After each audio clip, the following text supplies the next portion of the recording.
Yes, Bwana Yesu apewe sifa. Ninatumaini ya kwamba mwana wa Mungu huko hai, na ninatumaini ya kwamba uko vizuri na uko mzima kwa nyakati kama hizi na majira kama haya.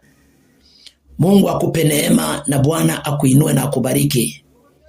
Ninaamini ya kwamba majira kama haya ni masaa kabisa ambayo natamani kuongea na Mungu wetu wa mbinguni aliyeziumba mbingu na nchi. Lakini naomba neema ya Mungu iwe juu ya maisha yako. Bwana akupe masikio ya kuweza kusikia kila ambacho Mungu amekusudia katika masaa na majira kama haya.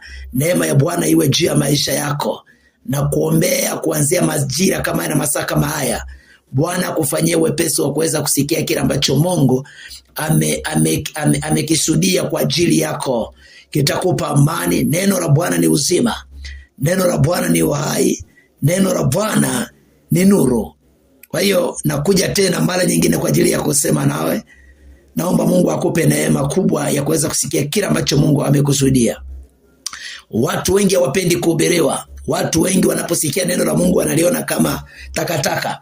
Lakini nataka nikwambie hivi kwamba elewa kwamba hata mwanadamu aliyeumbwa na wewe unayesikia sauti hii, ya kwamba umeumbwa kwa sababu ya tamko la Bwana na kwa neno la Bwana.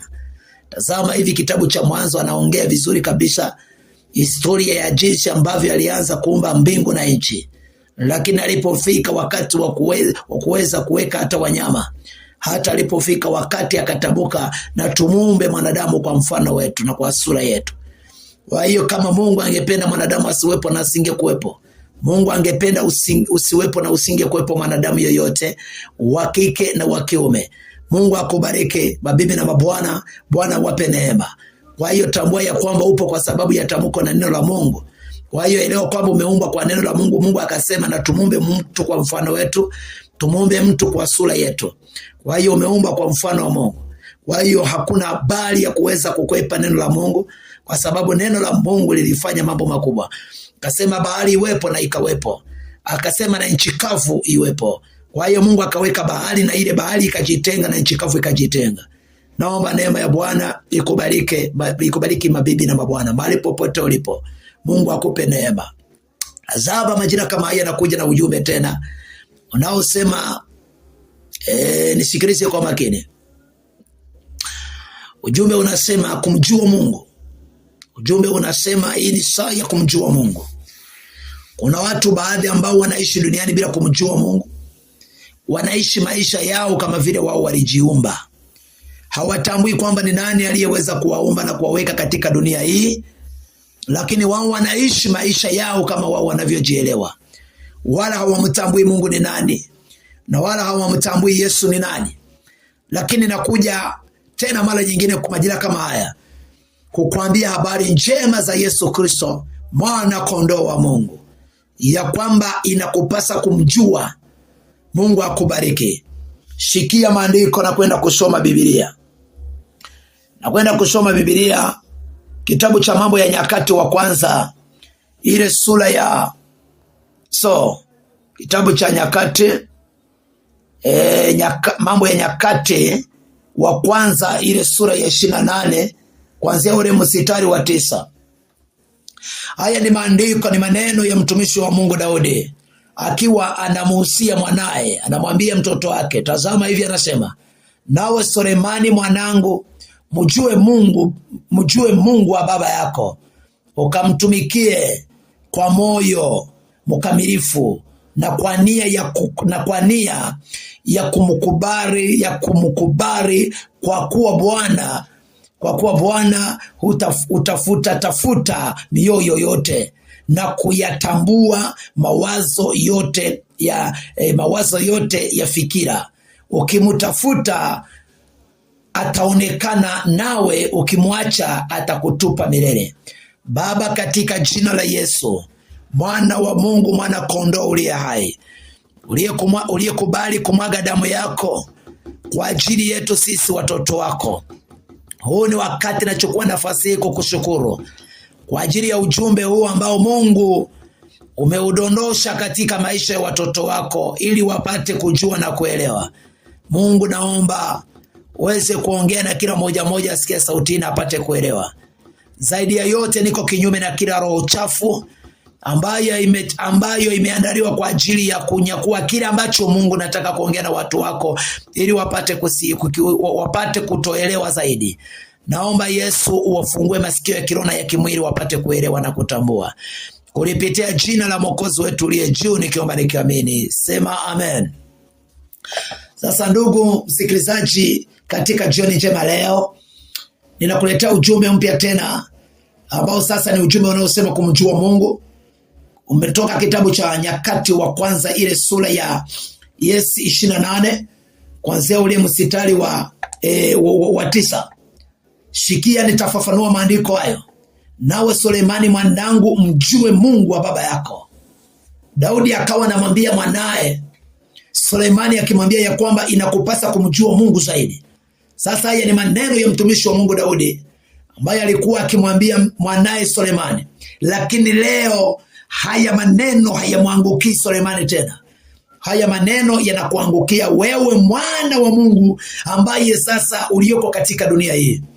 Watu wengi wameishi dunia hii hawataki kumjua Mungu, lakini maneno haya yanakuja kwa ajili yako mama.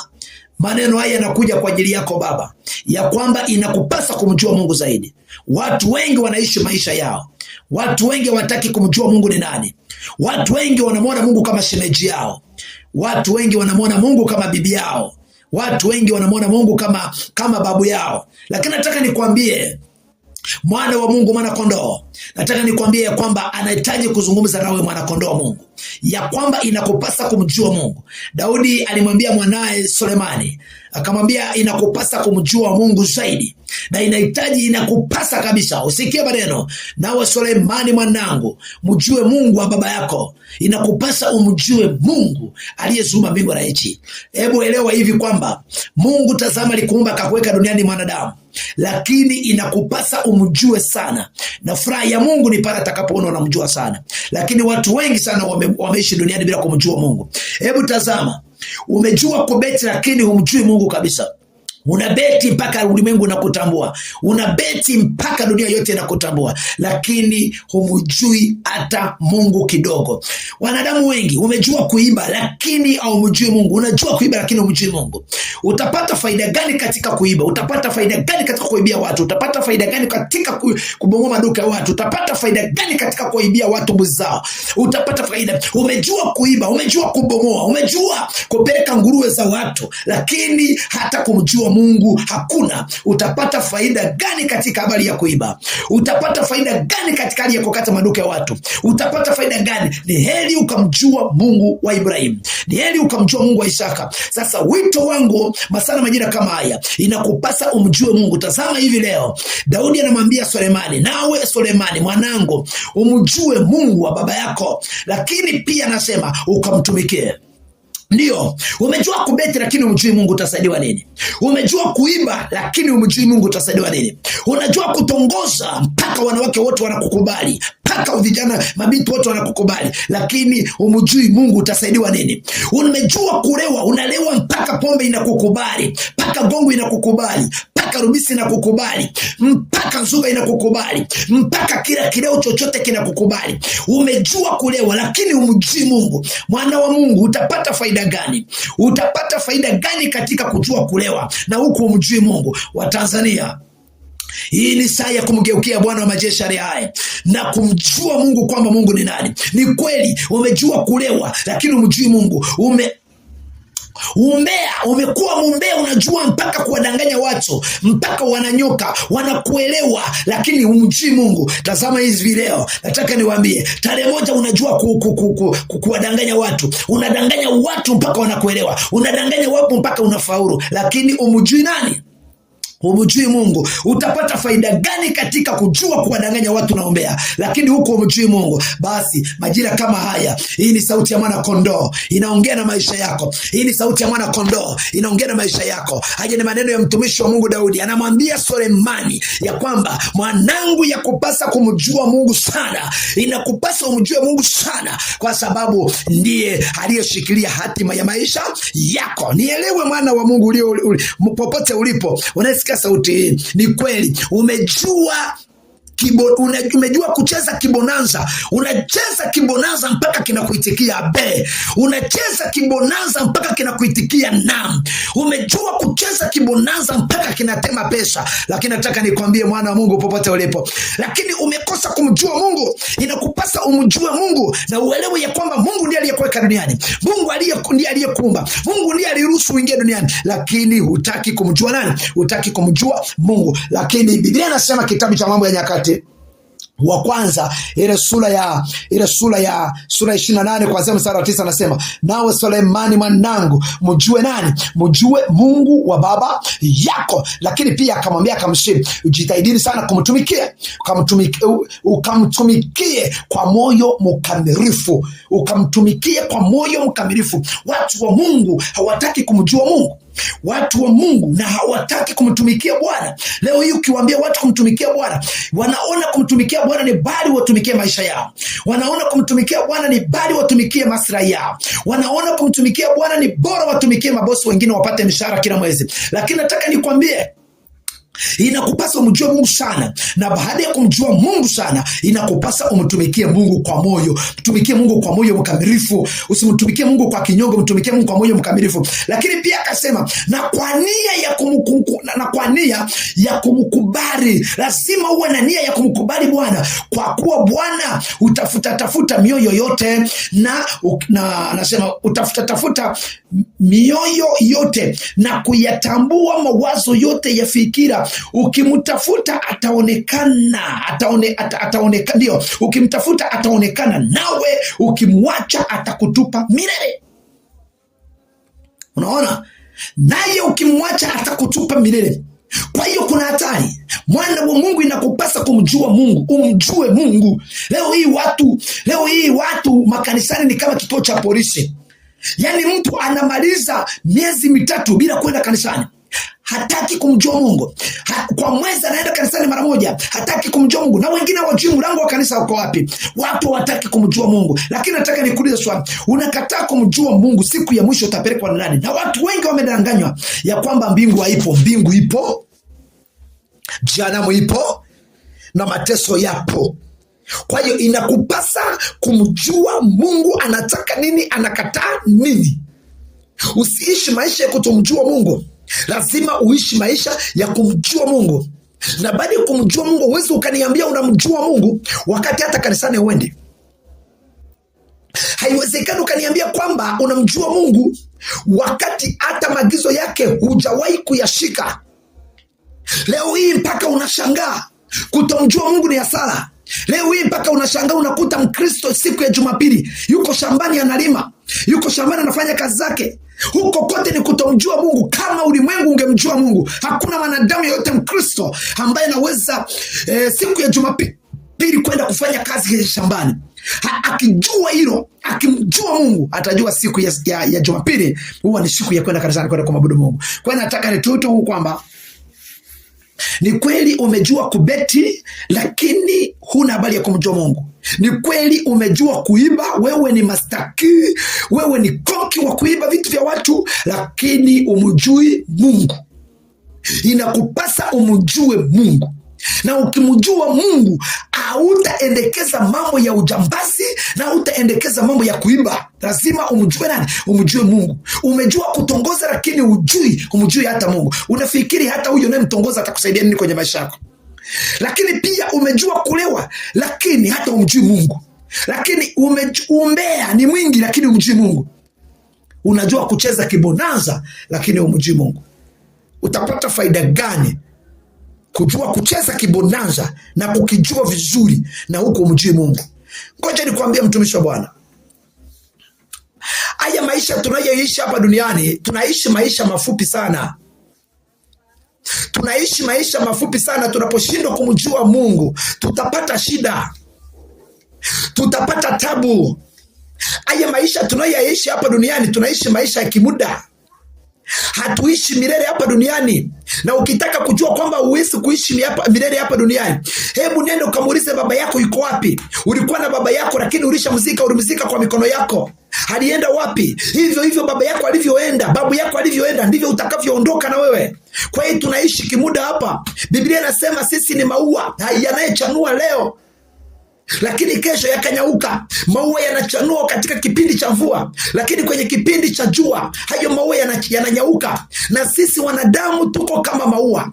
Leo tunachanua, lakini kesho tunanyauka. Leo ukitaka kujua kwamba wewe hutaishi milele, nenda ukamuulize babu yako yuko wapi, nenda ukamuulize bibi yako mzaa baba yuko wapi, nenda ukamuulize bibi yako mzaa mama yuko wapi, nenda ukamuulize babu yako mzaa mama yuko wapi, nenda ukamuulize babu yako mzaa mama yako ni aliko wapi. Wote walishaondoka, lakini yamkini uliwahi hata kumzika mtoto wako. Yamkini uliwahi kumzika hata mtoto wako unayemzaa aliyetoka tumboni mwako. Hivi kwa nini mwanao alitangulia na wewe kwa nini hukutangulia? Huo ni udhibitisho mkubwa ya kwamba wakati wowote mwanadamu unaondoka, na wanadamu wanadanganywa na afya walizonazo. Wanadamu si kwamba mtaondoka kwa sababu ya kansa. Wanadamu si kwamba mtaondoka kwa sababu ya ukimwi. Wanadamu hamtaondoka duniani kwa sababu ya kaswende. Wanadamu hamtaondoka kwa sababu ya magonjwa. Na kuambia hivi, hata kama una magonjwa, hata kama una malaria, hata kama una kansa, wakati wowote unaweza ukaondoka. Wako watu waliondoka kwa ajali. Wako watu waliondoka kwa ajali. Wako watu waliondoka kwa magonjwa yasiyo kawaida. Wako watu waliondoka, wengine si kwa magonjwa. Wako watu wengine waliondoka kwa kugongwa na magari. Wapo wengine waliondoka kwa kugongwa na mapikipiki. Wako watu wengine waliondoka bila kuwa na malaria yoyote. Walipotoka kwenye majumba yao asubuhi hawakurudi, walirudi wakiwa katika ndani ya jeneza. Kwa hiyo wanadamu, tusidanganywe na afya tulionayo. Inatupasa kumjua Mungu zaidi. Na Biblia inasema Yesu alipoondoka kutoka hapa duniani, alisema ninakokwenda na kwenda kuandalia makao mahali nilipo, ili siku moja mkapate kuwepo. Maana yake ni nini? Yesu wakati wowote anaweza akarudi kwa ajili ya kukuchukua, na atakaporudi kuja kukupeleka hakuna atakayepinga.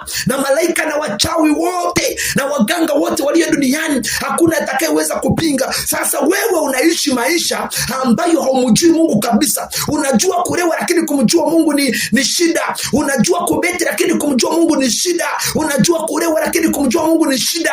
Unajua kutongoza, wanawake wote wanakukubali, lakini kumjua Mungu ni shida. Hivi elewa hivi ya kwamba Yesu kama akija leo, Yesu akija kesho, nani atakaye kupeleka? Utakubalika katika ufalme wa mbinguni. Kwa hiyo inatakiwa uishi maisha ya kumjua Mungu. Watu wengi wanaishi maisha ya kutomjua Mungu, na ndio maana watu wengi mpaka kanisani wanaona kama kituo cha polisi. Wengine siku za Jumapili ni kwenye kazi zao. Wengine siku za Jumapili wanazifanya kama ni siku za kulewa, kama ni siku za kufurahi. Wengine kwenye magesti, wengine kwenye safari za kuwachukua wanawake watu. Lakini nataka niwaambie ya kwamba unatakiwa kuishi maisha ya kumjua Mungu.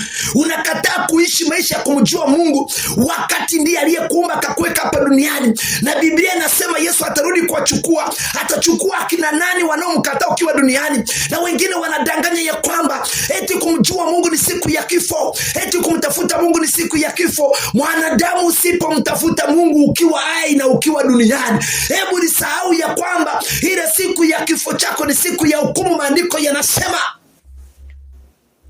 Ninawashangaa watu baadhi ambao sitaki kuwasema kwenye vyombo hii. Ninashangaa madini mengine yanawadanganya watu.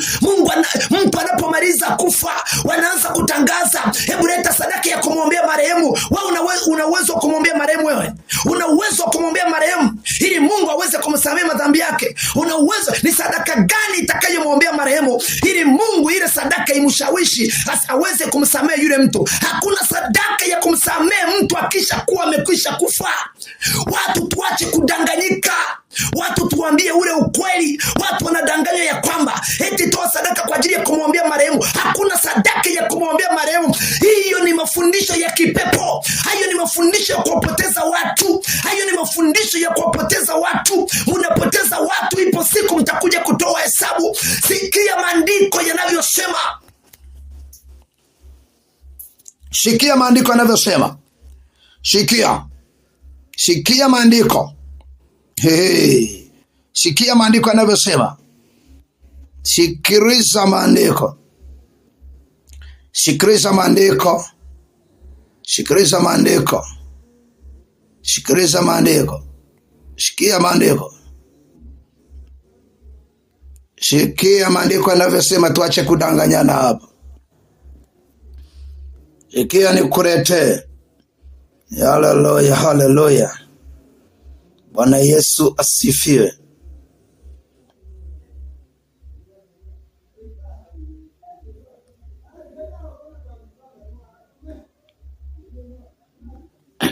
Yesi, sikia nikwambie maneno haya. Kitabu cha Waebrania sura ya 9 kuanzia ule mstari wa ule mlango wa 27 nasema, na kama vile watu wanavyowekewa kufa mara moja, na baada ya kufa ni hukumu. Narudia tena kitabu cha Waebrania ile sura ya 9 kuanzia mstari wa 27 nasema, na kama vile watu wanavyowekewa kufa mara moja, na baada ya kufa hukumu. Na baada ya kifo ni hukumu. Sasa hebu niulize kidogo. Watu wanaotangaza kwamba toa sadaka kwa ajili ya kumwombea marehemu. Wewe unaweza kumwombea marehemu wewe? Kuna sadaka gani inaweza kumsaidia marehemu? Marehemu akisha kufa mtu hakuna habari ya kumuombea ya kwamba Mungu amsamehe.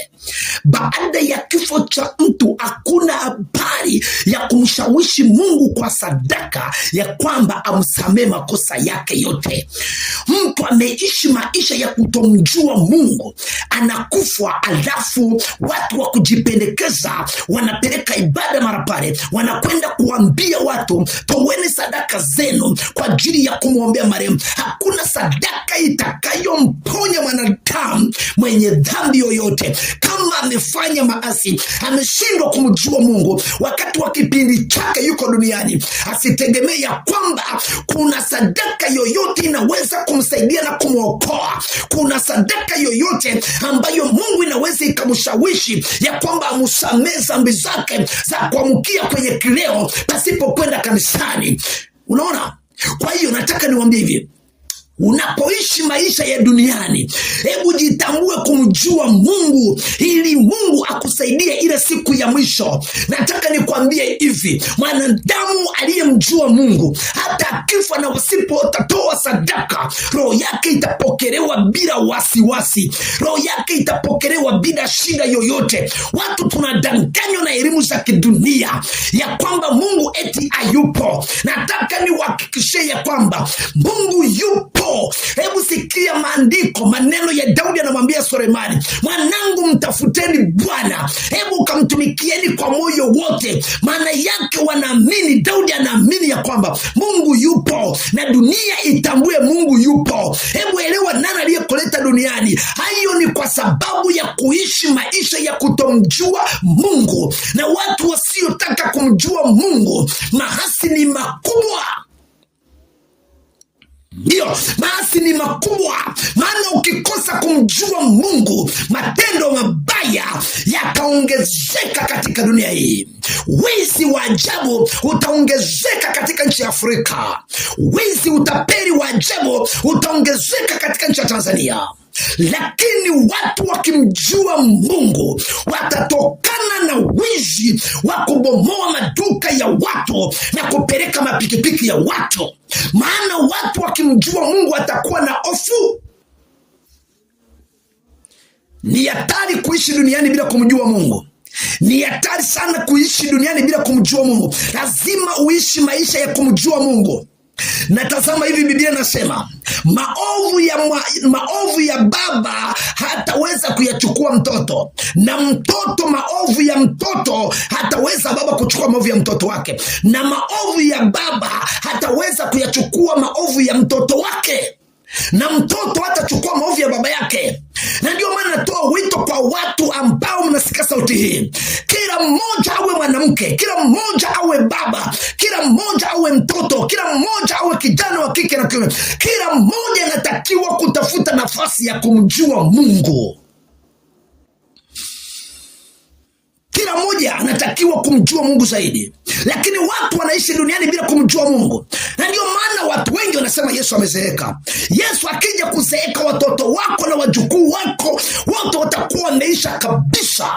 Lakini naongea maneno kama hiyo kwa sababu ya kutomjua Mungu. Wengi hawajui kanisa liko wapi. Wengi wanaona kanisa tu, lakini kwenda kuabudu hapana. Watu wanaishi maisha ya kishamba. Watu wanaishi maisha ya kutomjua Bwana. Lakini tazama hivi leo Yesu anakuja.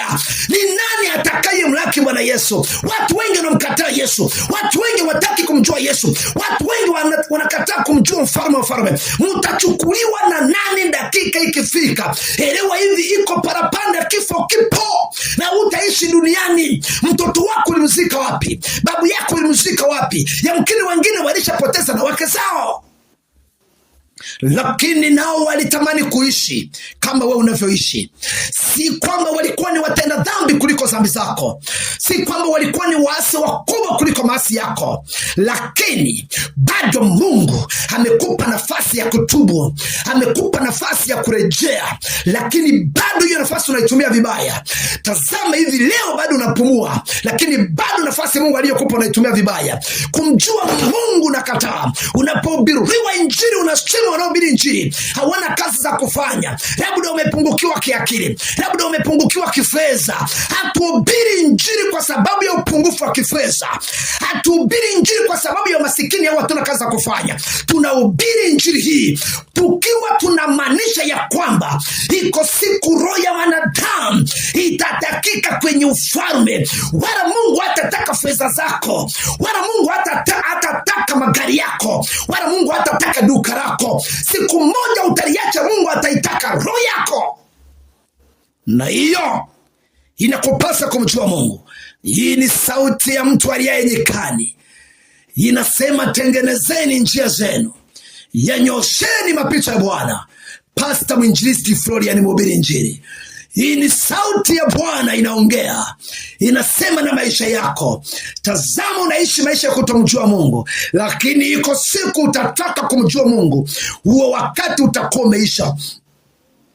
Umepewa nafasi ya kumjua Mungu. Acha kudanganywa na ulimwengu, acha kudanganywa na nchi na watu na wenye akili za kijinga ya kwamba Mungu hayupo. Mungu yupo. Elewa hilo. Bwana akubariki, Bwana akupe neema. Kile tazama maandiko ya mtumishi wa Mungu yanasema. Naomba nikurudie hii andiko. Watu mnaosema kwamba toa sadaka kwa ajili ya kumwombea marehemu, hakuna sadaka yoyote inaweza kumponya mwanadamu tofauti na damu ya mwana kondoo. Unamaliza kufa na dhambi zako, ulihubiriwa kwenda kanisani, umeshindikana, unamaliza kufa na unataka msaada wa kuwekewa ibada na watu wengine wanaojipendekeza. Unamaliza kufa, unaambiwa na wale watu wajanja, toa sadaka kwa ajili ya kumwombea marehemu. Ni nani aliyekudanganya kwamba sadaka inaweza kumshawishi Mungu na kumsamehe dhambi zake? Yule mtu ameishi maisha ya kipagani, ameishi maisha ya kutomjua Bwana, alafu nakwenda kudanganya toa sadaka ya kumwombea.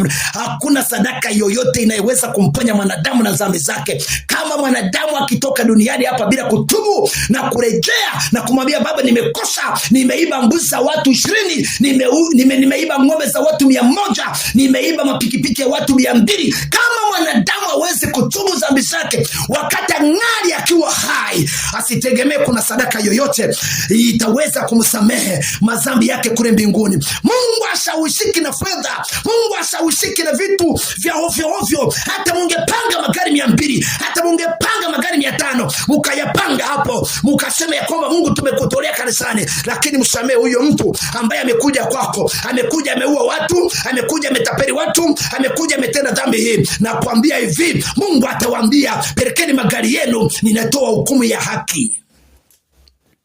Mungu hashawishiki. Nataka nikwambie hivi kwamba kwanza Mungu ni taita, Mungu ni bosi.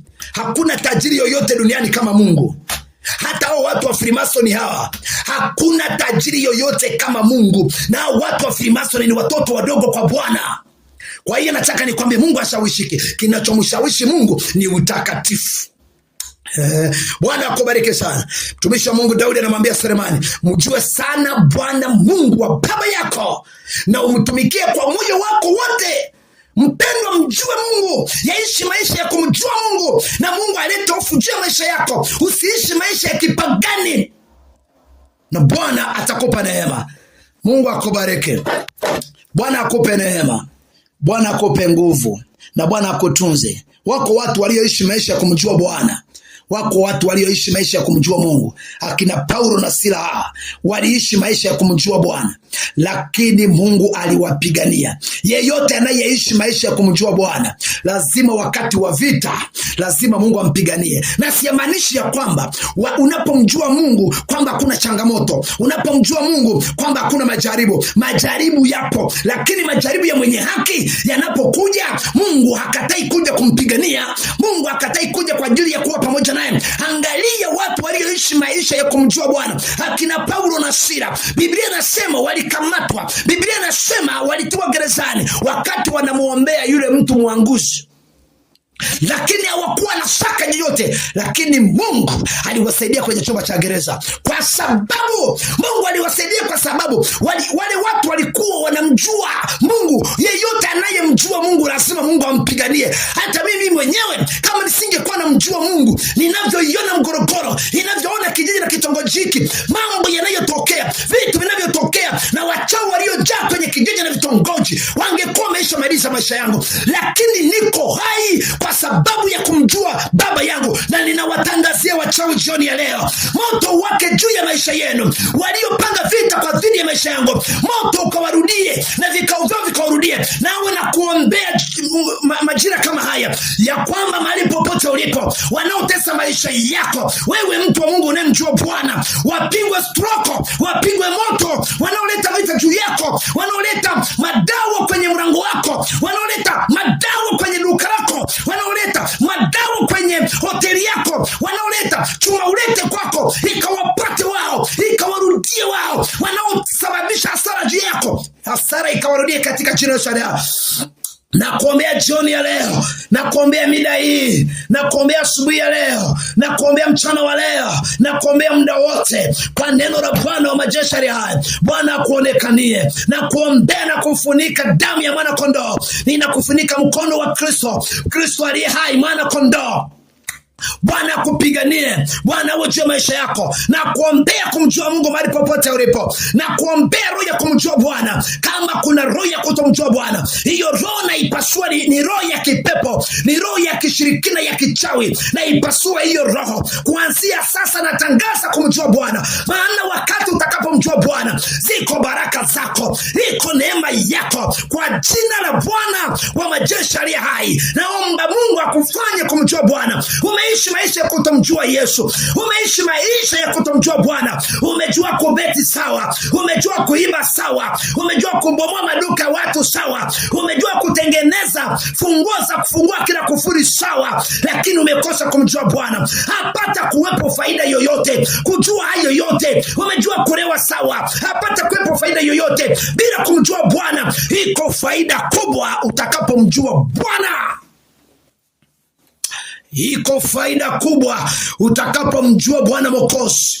Iko faida kubwa utakapomjua Bwana wa Bwana. Hata yatengeneza maisha yako, hata yabadilisha maisha yako. Waliopanga kuroga maisha yako hawatakuweza kamwe, katika jina la Yesu Kristo. Waliojipanga kwa ajili ya kumkamata Paulo na Sila, na kwa ajili ya kumfunga, kumtia gerezani, waliojipanga kwa ajili yao, lakini Mungu wao alipata kuwasaidia. Aliyejipanga kwa ajili ya kumharibu Ayubu, lakini Mungu wa Ayubu, Mungu alishuka akamsaidia. Waliojipanga kwa ajili ya Danieli, mtumishi wa Bwana, lakini waliojipanga kwa ajili ya kumfanyia vituko, kwa ajili ya kumtupa kwenye kinywa cha simba, lakini Bwana alifunga vinywa vya simba, hakuweza simba kumng'ata. Nataka nikwambie, akina Meshaki, akina Shadraka, akina Abednego walipowapangia kuwatupa kwenye tanuru la moto, lakini Mungu alikamata ule moto, alikamata moto ukaunguza. Na wewe sasa majira kama haya, Bwana akamate moto ambao shetani amekuandalia, ambao shetani amekuandalia,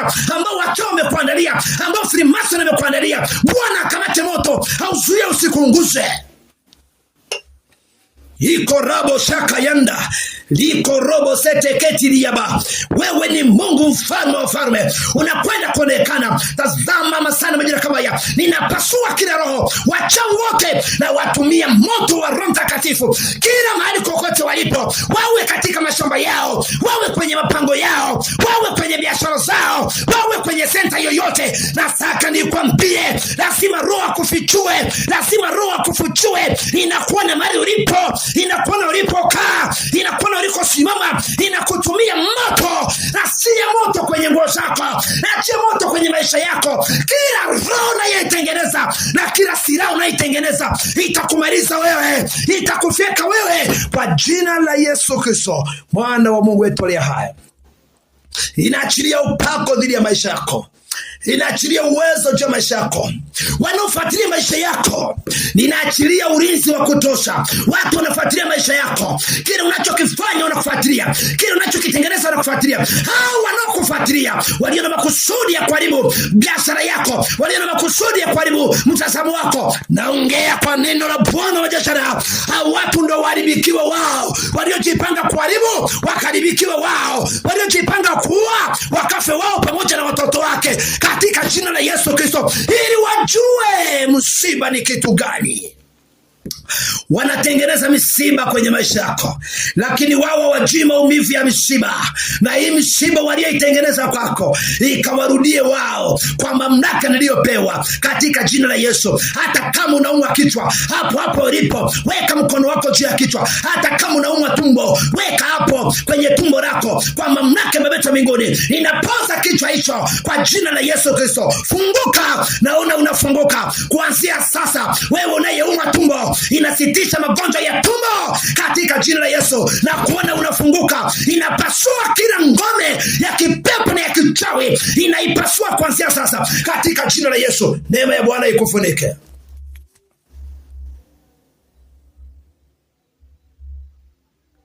Neema ya Bwana ikufunike. Neema ya Bwana iwe juu ya maisha yako.